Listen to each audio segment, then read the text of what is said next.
Cochise, the Lion of the Dragoon Mountains. The Diplomat. For years, Cochise was the bridge between two worlds.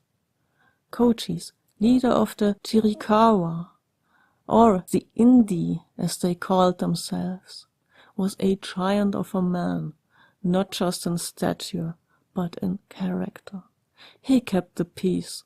He allowed the mail stages of the Butterfield overland to pass through Apache passes unharmed. He worked with the whites, believing that coexistence was the only way his people would survive. He was a man of his word in a land of broken promise. The Betrayal. In 1861, the world of Cochise was set on fire by a single arrogant lie. A young, inexperienced lieutenant named George Bascom accused Cochise of kidnapping a settler's child.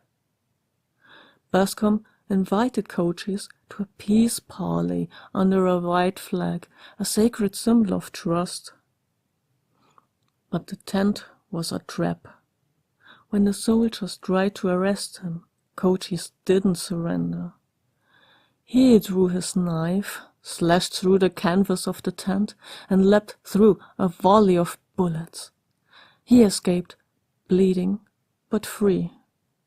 His family, however, remained in chains. The warpath. The Bascom Affair didn't just start a fight, it ignited a decade of hell. Betrayed by the very people he had protected, Cochise retreated to his fortress, the jagged, impenetrable Dragoon Mountains. He became a ghost, a tactical genius who turned the Arizona desert into a graveyard for the U.S. Army.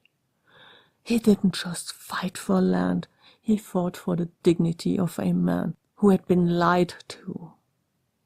For 10 years, he was the ultimate outlaw, effectively shutting down the southern mail routes and driving settlers back to the safety of the forts.